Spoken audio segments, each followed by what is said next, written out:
नमस्कार, आप देख रहे हैं जींद का महासंग्राम और मैं हूं आपके साथ अंकिता दुबे।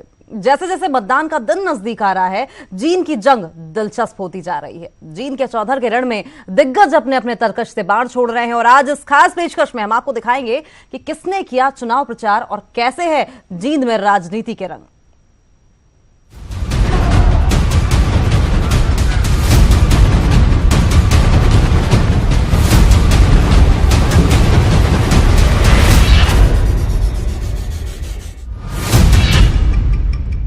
जींद की रणभूमि में दिग्गजों ने एड़ी चोटी का जोर लगा दिया है। हर दिल के नेता अपने अपने उम्मीदवार को जिताने के लिए जी जान से जुट गए हैं। ये रिपोर्ट देखिए।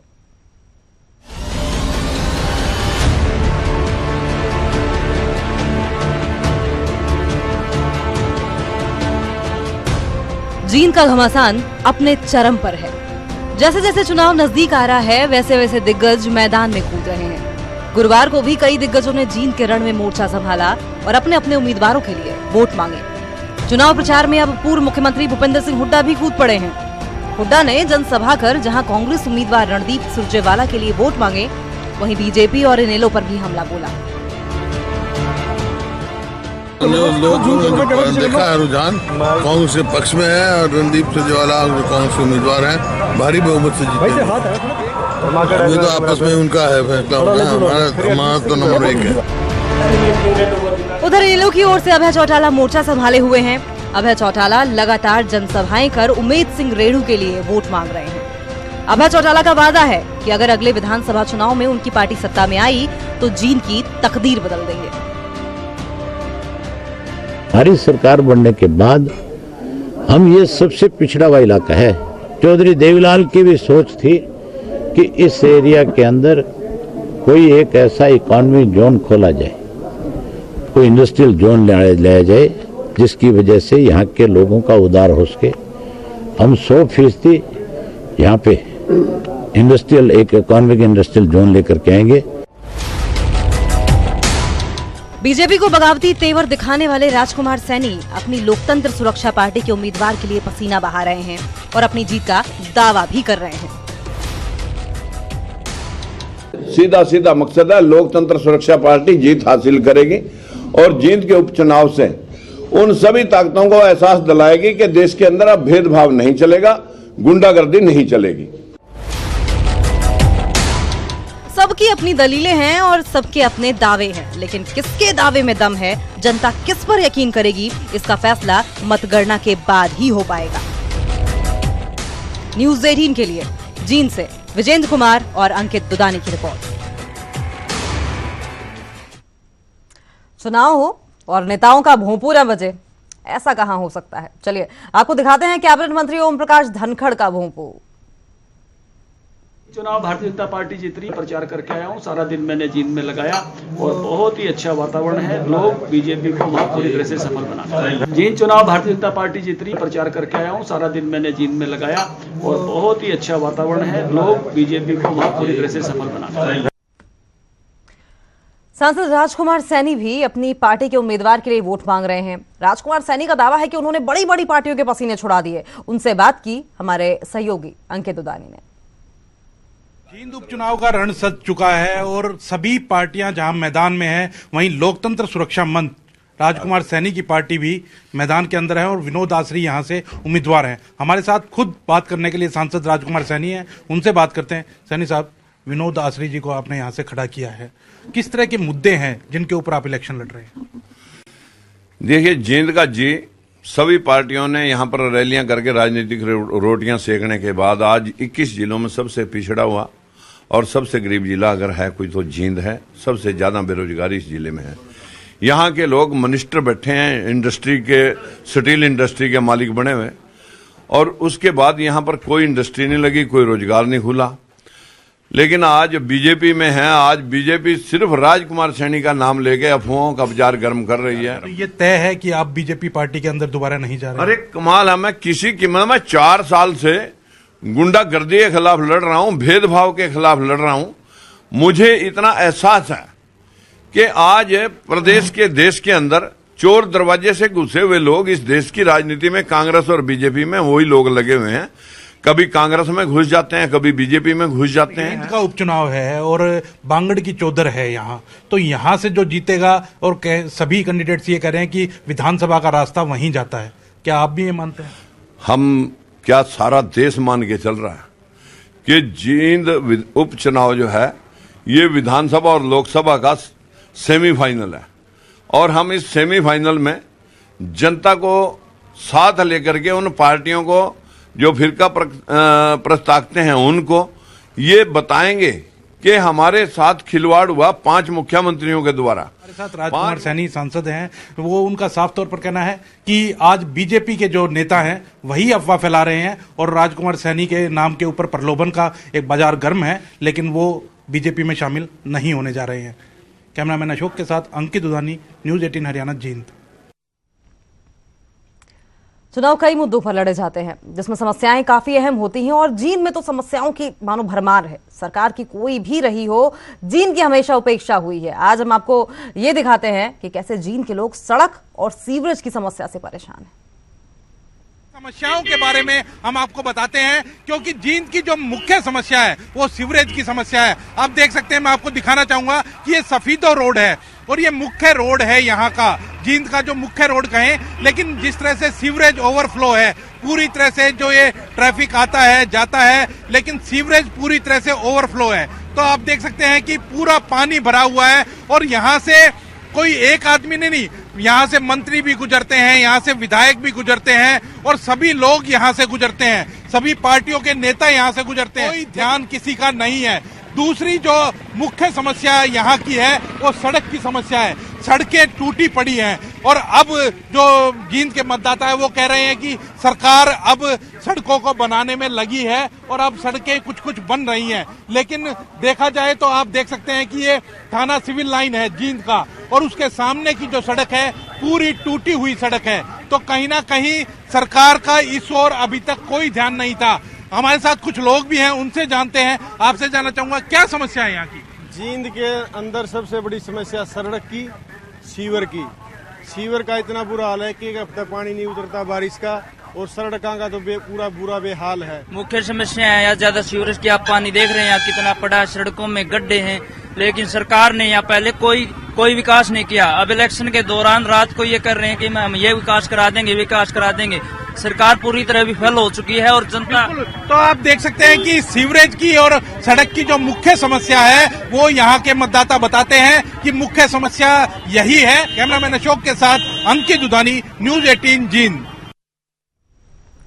ये तो रही वोटर्स की समस्या। अब आपको इन समस्याओं को वोटर्स की जुबानी सुनवाते हैं। चलिए दिखाते हैं कि क्या कहती है जींद की जनता।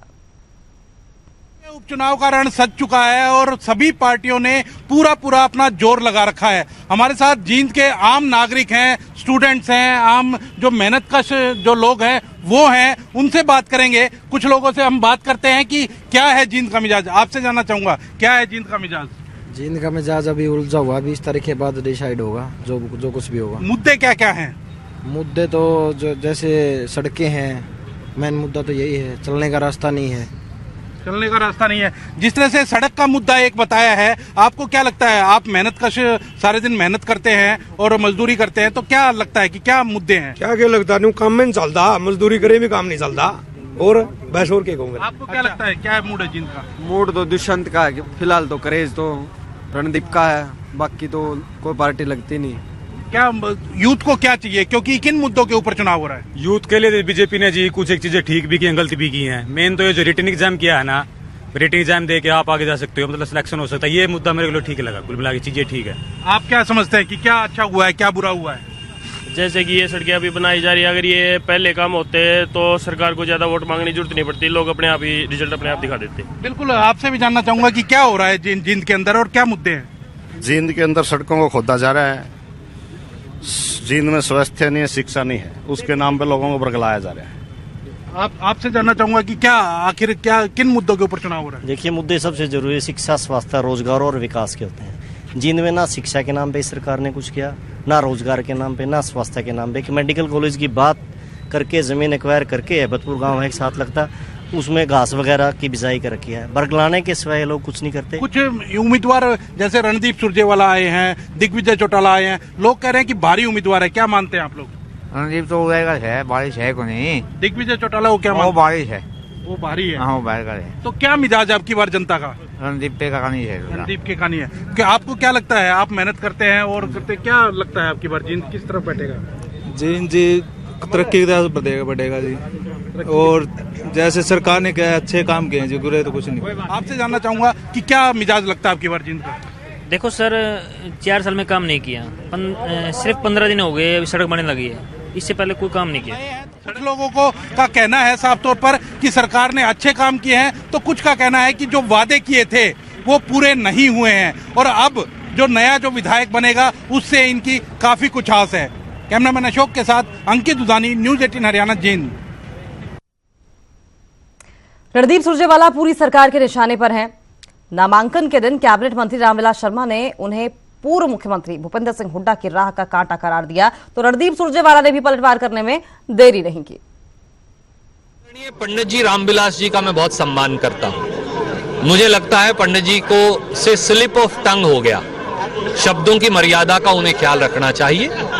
कांग्रेस पार्टी इकट्ठी है, कांग्रेस पार्टी ने हमेशा सबको हम साथ लेकर चले। ये तो रामविलास शर्मा जी को पीड़ा होनी चाहिए कि वो सबसे सीनियर थे, फिर भी उन्हें अपमानित करके उन्हें एक छोटा सा कैबिनेट मिनिस्टर बना के साइडलाइन कर रखा है। अब वो अपनी पीड़ा हमारे ऊपर क्यों निकाल रहे हैं? हम उनका बहुत विनम्रता से सम्मान करते हैं और उम्मीद करते हैं कि वो भाषा की शैली को बनाकर आपका कांटा निकल गया।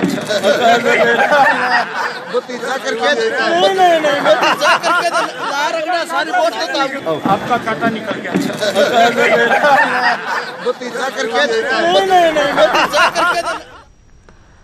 अब राजनीति के इस कांटे के मायने भी आपको समझाते हैं। दरअसल रामविलास शर्मा ने रणदीप सुरजेवाला की उम्मीदवारी को लेकर हुड्डा साहब से चुटकी ली, तो हुड्डा साहब ने भी पंडित जी की दुखती रग पर हाथ रख दिया और फिर क्या था, मायूसी मुस्कान के पीछे छुपानी पड़ी।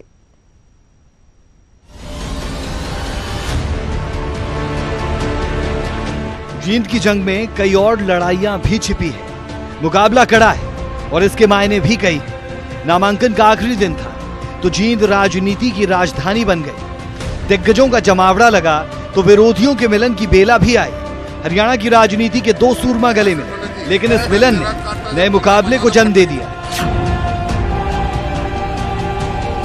दरअसल कांग्रेस से रणदीप सुरजेवाला की उम्मीदवारी को लेकर कैबिनेट मंत्री रामविलास शर्मा ने हुड्डा साहब को छेड़ दिया। आपका कांटा निकल गया।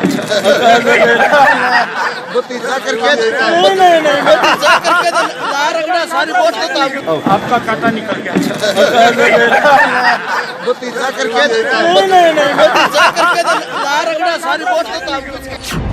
अब पंडित जी ने छेड़ा तो हुड्डा साहब कहां चुप रहने वाले थे। फिर क्या था, उन्होंने रामविलास शर्मा के सालों पुराने दर्द को कुरेद दिया। पंडित जी, मैं तेरा कांटा जब निकला मानो जब खट्टर की छुट्टी करा दे। पंडित जी, मैं तेरा कांटा जब निकला मानो जब खट्टर की छुट्टी करा दे। जींद से कांग्रेस की तरफ से रणदीप सुरजेवाला की उम्मीदवारी पर रामविलास ने तंज कसते हुए कहा कि तुम्हारा कांटा तो निकल गया, इसका मतलब ये कि जींद उपचुनाव की जंग आसान नहीं है, वहीं उनको हराने में कुछ मदद तो आप भी करोगे। इस तरह राहुल की कोर टीम के सदस्य होने के बावजूद अगले चुनाव में कांग्रेस के अंदर सीएम की रेस के लिए सुरजेवाला की दावेदारी हुड्डा के मुकाबले अपने आप कमजोर पड़ जाएगी। वहीं हुड्डा भी सियासत के धुरंधर खिलाड़ी, उन्होंने भी जवाब में छक्का जड़ने में देर नहीं लगाई। हुड्डा ने कहा, तेरा कांटा तब निकलेगा जब तू खट्टर की छुट्टी करा दे। जी हाँ, ये सभी जानते हैं कि पिछले विधानसभा चुनाव में जीत के बाद रामविलास शर्मा सीएम बनने की हसरतें पाले हुए थे, लेकिन सीएम की कुर्सी हाथ लगी मनोहर लाल खट्टर के।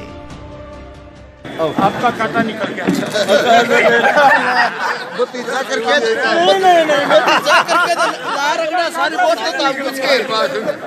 पंडित जी, मैं तेरा कांटा जब निकला मानो जब खट्टर की छुट्टी करा दे। शायद राजनीति की यही रवायत है, ये दोनों नेता एक दूसरे के धुर विरोधी हैं, एक दूसरे के खिलाफ जहर उगलते हैं, लेकिन एक दूसरे का दर्द भी बखूबी समझते हैं। ये महज तस्वीरें नहीं है, ये पूरे का पूरा कुर्सी पुराण है। जो समझ गया वो समझ गया, जो ना समझा वो अनाड़ी है। जींद से विजेंद्र कुमार, न्यूज 18 हरियाणा। मैं तेरा काटता जब लगड़ा मानो जब खट्टर की छुट्टी करा। हम रुकेंगे यहाँ पर एक छोटे से ब्रेक के लिए, आप कहीं मत जाइएगा, जल्द हाजिर होते हैं।